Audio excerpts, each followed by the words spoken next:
জঙ্গিদের সরকার তো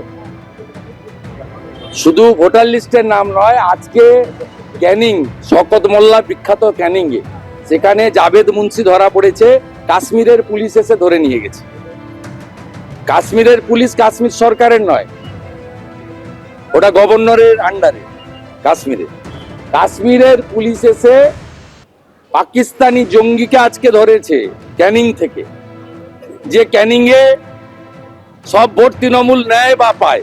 যেমন জেঠথানে গত লোকসভা ভোটে যেখানে লুট করলো ভোট, সেখানে 2টা ভোট সিপিএম পেয়েছে, বাকি সব ভোট তোলামূল পেয়েছে। ওখানে আরেক জঙ্গি আয়ুব, গোটা রাজ্যটাই জঙ্গিদের হাতে। এরা ভোট দেয় তো। আমরা 2,33,27,000 ভোট পেয়েছি, সবটা হিন্দুদের ভোট এবং জনজাতিদের ভোট। তৃণমূল 2,75,00,000 ভোট পেয়েছে, তার মধ্যে 2 কোটি মুসলমানের ভোট আর 40 লক্ষ ছাপ্পা ভোট। ডায়মন্ড হারবারে কোনো লোককে, হিন্দু লোককে ভোট দিতে দেওয়া হয়নি। কেশপুরে কোনো হিন্দু ভোট দিতে পারেনি। পিংলার একটা মন্ডলে কোনো হিন্দু ভোট দিতে পারেনি।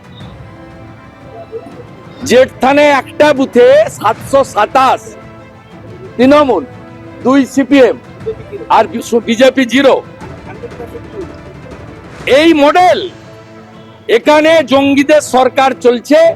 জঙ্গিদের সরকারের মুখ হচ্ছে সিদ্দিকুল্লাহ আর ফিরাদ হাকিম, আর মুখোশ হচ্ছে মমতা ব্যানার্জি। আজকে ফিরাদ, এই বিষয়টা শুধু বাংলার সমস্যা নয়। একদিকে বাংলাদেশ বর্ডার, সেটা বিএসএফ এর দায়িত্ব। বিএসএফ ফেল করছে, ওখান থেকে কিছু খারাপ লোক ঢুকছে, অন্য দিক থেকে ঢুকছে, অন্য স্টেট থেকে এসে ঢুকছে। কলকাতা পুলিশ, পশ্চিমবঙ্গ পুলিশ আটকাবার ব্যবস্থা করছে, গ্রেফতার করছে। আজকের ঘটনা, গ্রেফতার করেছে, ভালো কাজ করেছে। কিন্তু এই যে কথায় কথায় পশ্চিমবঙ্গকে আক্রমণ করা হয়, এটা অযৌক্তিক। কারণ সীমান্তটা বাংলাদেশ, সেই সীমান্তটা বিএসএফ দেখে, ওরা ফেল করে বলে এই ধরনের জিনিস ঢোকে। আবার অন্য রাজ্যেও সেখান থেকে এই ধরনের লোকজন ঢুকে আসে।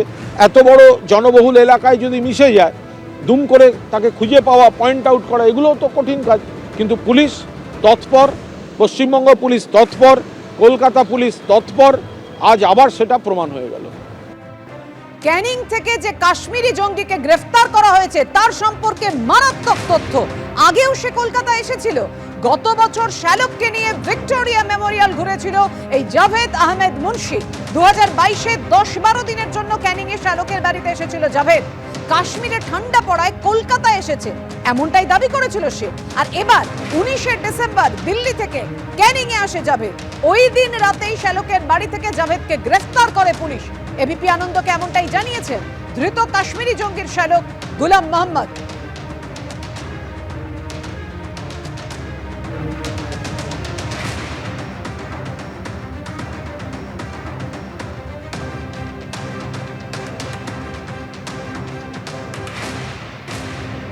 জাভেদ মুন্সি তেহরিকে মুজাহিদিনের যে সদস্য, আইডি তৈরিতে যে একেবারে দক্ষ, যে মারাত্মক তথ্য এই মুহূর্তে সামনে এসেছে যে আগেও সে কলকাতায় এসেছিল।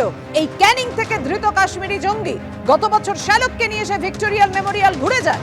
2022-এ 10-12 দিনের জন্য শ্যালকের বাড়িতে এসে থাকে। কাশ্মীরে ঠান্ডা পড়ায় কলকাতা এসেছে বলে দাবি করেছিল জাভেদ। আর এবার 19শে ডিসেম্বর দিল্লি থেকে ক্যানিং এ আসে জাভেদ। ওই দিন রাতেই শ্যালকের বাড়ি থেকে জাভেদকে গ্রেফতার করে পুলিশ। এবিপি আনন্দকে এমনটাই জানিয়েছেন ধৃত কাশ্মীরি জঙ্গির শ্যালক গুলাম মোহাম্মদ।